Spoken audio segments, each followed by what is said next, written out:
बिस्मिल्लाहिर्रहमानिर्रहीम, अस्सलाम वालेकुम व्यूअर्स। प्रोग्राम में खुश आमदीद। मैं हूँ हैदर हयात खान। रवा हफ्ता पाकिस्तान मुस्लिम लीग नवाज के लिए काफ़ी बेहतर साबित हुआ। नवाज शरीफ साहब को काफ़ी रिलीफ्स मिले। एवनफील्ड रेफरेंस के अंदर उनकी सज़ा को कलादम करार दे दिया गया। फिर फ्लैगशिप रेफरेंस के अंदर उनकी जो बरीयत की दरख्वास्त थी उसके खिलाफ नैब ने अपनी दरख्वास्त वापस ले ली। और लजीजिया रेफरेंस के ऊपर भी अब किसी भी वक्त समाअत होगी। तो ये जो सारा एक सिचुएशन कॉम्प्लेक्स बनी हुई है, अब अवाम के जहन में कुछ सवालात हैं इस सारी सिचुएशन के बाद। एक तो ये कि वही अदालतें हैं, वही कानून है मुल्क में वही आइन है। फिर एक शख्स जो चंद साल पहले उसी कानून उसी आइन के तहत उन्हीं अदालतों से कन्वेक्ट होता है, उसको सजा मिलती है, तो वही अदालतें उसकी सजा को किस तरीके से कालेदम करार दे रही है। तो ये कन्फ्यूजन है अवाम के जहन में। इस कन्फ्यूजन को आज के प्रोग्राम में हम दूर करने की कोशिश करेंगे और फिर बात करेंगे कि अल अज़ीज़िया रेफरेंस का भी जो रिजल्ट है वो यही होगा जो एवनफील्ड रेफरेंस का हुआ है। और क्या इन तमाम चीज़ों के बाद नवाज शरीफ की इलेक्शन लड़ने की जो राह है वो मुकम्मल तौर पर हमवार हो जाएगी। और इसके लिए मेरे साथ मौजूद हैं साबिक चेयरमैन सेनेट वसीम सज्जाद साहब, और उनके अबरा मुझे ज्वाइन किया है आजम नज़ीर तारड़ साहब ने, साबिक वफाकी वज़ीर कानून ने। बहुत शुक्रिया आप दोनों मेहमानों का। आगाज़ में आजम नज़ीर तारड़ साहब आपसे करूँगा। जो अमजद परवेज साहब ने जिस वक्त दलाइल दिए, तो इंटरेस्टिंगली नैब की जानिब से बहुत से सवालात के जवाब ही नहीं दिए गए। अब बुनियादी सवाल ये बन रहा है कि जब मामला ये था कि सबूत नहीं थे और अल्टीमेटली इस रिजल्ट की तरफ चीजें जा सकती थी, फिर ये रेफरेंस बनाने की बुनियादी वजह क्या थी? जी देखिए, बिल्कुल आपने सही कहा कि अमजद परवेज साहब ने भी तकरीबन 2 घंटे इस पे आर्ग्यू किया है और एक रोज पहले भी इस पे तफसील के साथ उन्होंने सारा केस का बैकग्राउंड दिया। और आपको याद होगा कि जब इसी केस में मोहतरमा मरियम नवाज शरीफ और कैप्टन सफदर साहब का केस आया तो वो तकरीबन 15 पेशियों पे मुहित था और वो 1.5 साल चलता रहा। और उसमें अगर हम देखें तो वो घंटों जो है पब्लिक टाइम वो उस पर सर्व किया गया और कोर्ट ने हर तरह की एहतियात बरती कि कहीं पे कोई अगर एविडेंस हो जो कि काबिल अदगाल, जिसे हम कहते हैं एडमिसिबल एविडेंस है, लीगल एविडेंस है, लीगल मटीरियल है, तो नैब उसको हाईलाइट करे।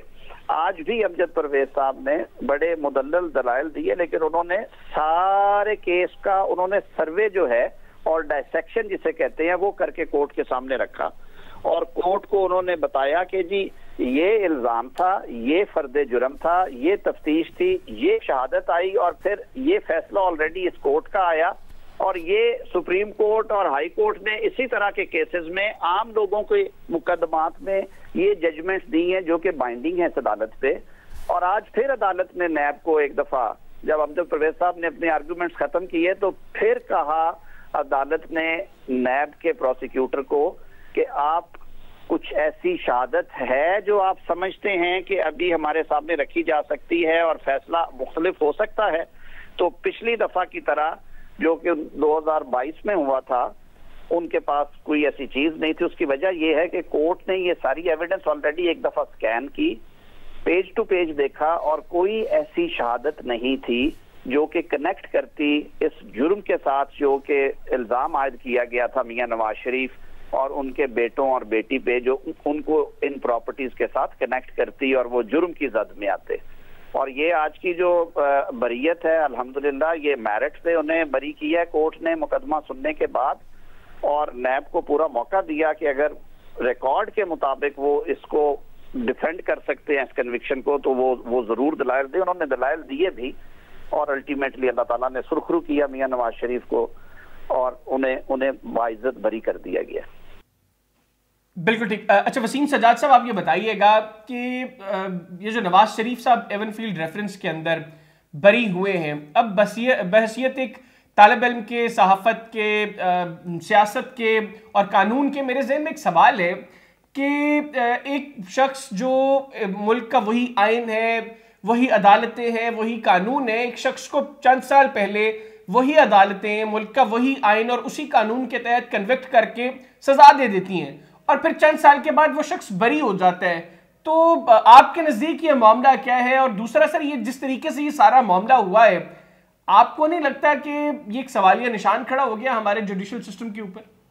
बात यह है जी कि ये हमारे निज़ाम में एक जब मुकदमा होता है पहले वो नीचे जिसको ट्रायल कोर्ट कहते हैं और इस केस में अकाउंटेबिलिटी कोर्ट ही ट्रायल कोर्ट, उसमें मुकदमा होता है, उसमें गवाह आते हैं, जिरा होती है, उसमें फिर जज सारे दोनों तरफेन की बात सुन के फैसला करते हैं, तो उसकी अपील जाती है हाई कोर्ट में।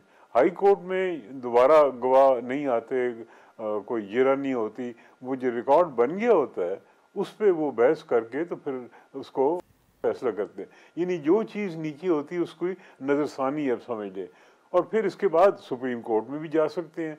तो लिहाजा ये होता है कि एक फैसला एक अदालत ने दिया, दूसरी अदालत उससे इत्तेफाक नहीं करती, वो उस फैसले को बदल देती है। ये भी होता है कि एक शख्स नीचे कोर्ट ने बरी कर दिया हो, ऊपर सज़ा हो जाए। तो ये कोई अनहोनी बात नहीं है कि एक नीचे सज़ा हुई है और ऊपर अदालत ने उनको बरी कर दी है। तो दौरान समाअत जज साहिबान के कुछ रिमार्क्स से, कुछ उन्होंने जो ऑब्जर्वेशंस की, उससे अंदाज़ा हो रहा है कि उनकी नज़र में ये केस कमज़ोर है।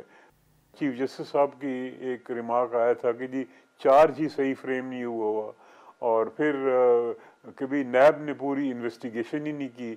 जो पहले से एक जॉइंट इन्वेस्टिगेशन ने जो भी नतीजा निकाला था उसी की बुनियाद पर उन्होंने मुकदमा दाखिल कर दिया। तो इससे अंदाज़ा हो रहा था कि अदालत का रुझान किस तरफ है। तो लिहाजा मैं कोई हैरान नहीं हुआ हूँ इस फैसले से, मुझे तो तवक्को थी कि यही फैसला होगा। अच्छा सर, ये बताइएगा, ये जो फैसला आया जिसके बाद नवाज शरीफ साहब को सजा हुई, वो डिस्क्वालीफाई हो गए, फिर शाहिद खकान अब्बासी साहब मुल्क के वज़ीर-ए-आज़म बने, और उसके बाद जो पॉलिटिकल इंजीनियरिंग की बातें होती रही, फिर 2018 के इंतखाबात में आरटीएस का बैठना, तो इस सारे मामले के अंदर सर जो नैब का किरदार है उसको आप कैसे देख रहे हैं? और ये जो सुप्रीम कोर्ट भी बारहा अपने फैसलों के अंदर कहती रही है कि ये इदारा जो है ये पॉलिटिकल विक्टिमाइजेशन के लिए इस्तेमाल हो रहा है, तो would you agree with that sir? इससे जी इसमें बहुत सारी क्रिटिसिज्म नैब पे हुई है, और अब हमने देखा है कि बहुत से मुकदमात हैं, नैब मुकदमा बनाती है, अदालत में जाते हैं, तो अदालत न सिर्फ उनको छोड़ देती है बल्कि नैब पे सख्त तनकीद भी करती है कि उन्होंने अपनी इख्तियारात का गलत इस्तेमाल किया। और दूसरी जो चीज़ है जो बहुत अहम है वो ये है कि नैब की वजह से बिज़नेस बड़ा अफेक्ट हुआ है, और मैंने देखा है कि जो लोग बिज़नेस करते हैं वो घबराते हैं पाकिस्तान में इन्वेस्ट करते हुए। पाकिस्तान के अंदर जो लोग हैं वो घबराते हैं। यानी कोई भी बड़ा आप देख लें, कोई कंस्ट्रक्शन का ठेका है, कोई और चीज़ है, तो खामखा जब वो आधे में होता है या मुकम्मल हो जाता है तो नैब उसमें मुदाखलत करती है, उनके खिलाफ कार्रवाइयाँ शुरू हो जाती हैं, उनको अरेस्ट कर लिया जाता है। इसी तरह जो ब्यूरोक्रेसी है और पब्लिक सर्वेंट है या पब्लिक ऑफिस होल्डर्स हैं वो भी घबरा गए हैं, और मैं देखता हूँ कि वो जो डिसीजन मेकिंग होती है जो कि होनी चाहिए गवर्नमेंट में और जल्दी होनी चाहिए, वो डिले हो जाती है। हर एक की कोशिश होती है कि ये फैसला मैं ना करूं, कोई और करे, और घबराहट इसी बात की होती है कि जी आज हम फैसला करेंगे तो कल हमारे पीछे फिर ये नैब पड़ जाएगी। तो इस ज़िम्न में कुछ तरामीम की गई हैं, और वो तरामीम सुप्रीम कोर्ट में एक बेंच ने कहा है कि ये गलत हैं। उसकी अपील अब सुप्रीम कोर्ट के पास मौजूद है, अब उसका देखें क्या फ़ैसला करते हैं। और आइंदा पार्लियामेंट भी आएगी तो मेरे ख्याल में इस पे ज़रूर तवज्जो देगी कि नैब का मौजूदा शक्ल में होना पाकिस्तान की बिज़नेस के लिए, पाकिस्तान की गवर्नेंस के लिए, और जो पाकिस्तान के जो डिसीजन मेकिंग प्रोसेस है उसके लिए क्या फ़ायदेमंद है या नुकसानदेह है, इस पर होगा और फैसला भी होना चाहिए। अच्छा सर, ये बताइएगा कि नवाज शरीफ साहब अब एवनफील्ड रेफरेंस में तो बरी हो गए हैं, और जिस तरीके से मामला चल रहे हैं लग ये रहा है कि अल अजीजिया का रिजल्ट भी तकरीबन ऐसा ही होगा। तो आपको अब नवाज शरीफ साहब इलेक्शन लड़ते दिखाई दे रहे हैं? क्योंकि जो इलेक्शन एक्ट में तरमीम हुई थी उसके बाद अब नाअहली की मुद्दत 5 साल कर दी गई है। तो इसको जहन में रखते हुए बहुत से ये भी मामला है कि बहुत से वकीला खासतौर पर पाकिस्तान तहरीक इंसाफ के, उनको इस चीज के ऊपर एतराज है। आपकी राय क्या है? आपको लगता है कि अल अजीजिया रेफरेंस के अलावा नवाज शरीफ साहब के इलेक्शन की राह में कोई रुकावट है? मेरे ख्याल में जी ये जो इशू आपने रेज किया है कि नवाज शरीफ साहब को सुप्रीम कोर्ट ने नाअहल किया था और कहा था कि ये ताहयात है, और सुप्रीम कोर्ट ने ये फैसला दिया था आर्टिकल 62 और 63 पे इन्हिसार करते हुए। उसके बाद एक पार्लियामेंट में तरमीम की इलेक्शन एक्ट में जिसमें ये जो नाअहली की मुद्दत है इसको फिक्स कर दिया गया, यानी कि 5 साल से ज़्यादा नहीं होगी। तो अब ये मामला मेरा ख्याल में ये भी हाई कोर्ट और सुप्रीम कोर्ट में जाएगा। पहले तो ये एतराज़ शायद उठाया जाए रिटर्निंग अफसर के सामने। मैं नहीं समझता कि रिटर्निंग अफसर इतना बड़ा फैसला कर पाएगा। उसके सामने तो कानून होगा जिसके तहत वो अहल हैं और वो कहेगा कि जी मैं तो इस कानून के ताबे हूँ और ये कानून कहता है कि वो अहल है, मैं तो कुछ नहीं कर सकता। उसके बाद मेरे ख्याल में जब हाई कोर्ट में जाएगा तो मुमकिन है कि इस कानून को इस बुनियाद पे चैलेंज किया जाए कि ये आइन के मुतसादिम है। तो फिर ये फैसला अदालतों को करना होगा कि क्या पार्लियामेंट ने जो तरमीम की है उसको इख्तियार था या नहीं था। ये एक अहम सवाल होगा और मेरे ख्याल में ये रुकावट भी मियाँ साहब को दूर करनी होगी, या नहीं तो इसके मौजूदगी में ये इबाम रहेगा। अच्छा सर, मेरा एक ज़िमनी सवाल है कि आइन के अंदर तरमीम जो है वो पार्लियामेंट का काम है। अब एक तरफ अदलिया का फैसला है और दूसरी जानब पार्लियामेंट की सुप्रीमेसी है, तो ऐसे में किसे भारी समझा जाएगा in the court of law? दोनों जो हैं, आईनी तरमीम और आम कानून में तरमीम, ये दोनों तरमीम पार्लियामेंट करती है। ये है कि जब आइन में तरमीम की जाती है तो वो 2/3 अक्सरियत और उसकी जो अहमियत है या उसकी जो हायरार्की में जो उसका स्टेटस होता है वो आम कानून से ऊंचा होता है। और अगर एक कानून में और आइन में कोई तसादम आ जाए तो आइन हावी होता है, कानून को फिर वो कहते हैं जी ये कल अदम करार दे दिया गया है, ये अल्ट्रा वायरस जिसको अंग्रेजी में कहते हैं। तो ये एक इशू है कि भी अगर एक सुप्रीम कोर्ट ने आइन की तशरीह की है तो वो आइन का ही एक हिस्सा समझा जाएगा। यानी इसको आप ये नहीं कहेंगे कि जी सुप्रीम कोर्ट का फैसला है और पार्लियामेंट ने उसको ख़त्म किया है। सवाल ये होगा और मेरे ख्याल में ये अदालतों में जाएगा कि ये जो सुप्रीम कोर्ट ने तशरीह की है इसकी क्या हैसियत है, क्या इसको आइनी हैसियत मिलेगी या एक आम कानून की हैसियत है जिसको वो रद्द कर सकती है आम अक्सरियत से पार्लियामेंट। सो लिहाजा ये एक इशू मेरा ख्याल में अभी है और मुमकिन है ये उठाया जाए।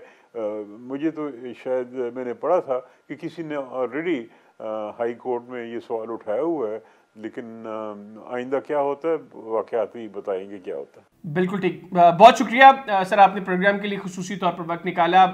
नाज़रीन, वसीम सज्जाद साहब और आज़म नज़ीर तारड़ साहब की गुफ्तगू आपने सुनी। आज के प्रोग्राम से मुझे मेरी टीम को इजाज़त दीजिए। अल्लाह हाफिज़। पाकिस्तान जिंदाबाद।